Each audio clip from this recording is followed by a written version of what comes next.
Naglaba tita nyo. Brush, brush. Ang tubig hinay, day? Okay ra? Oo. Oh. Hinay na. Pasensya na ka sa tubig, day, ha? Tira. Okay lang.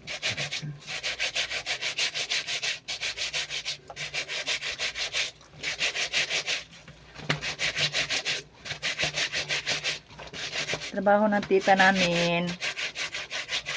Naglalabas siya.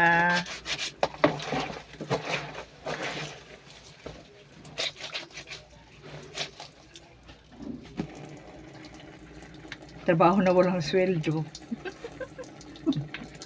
Walang sweldo yan kasi sarili naming basahan. Laba dami, labango.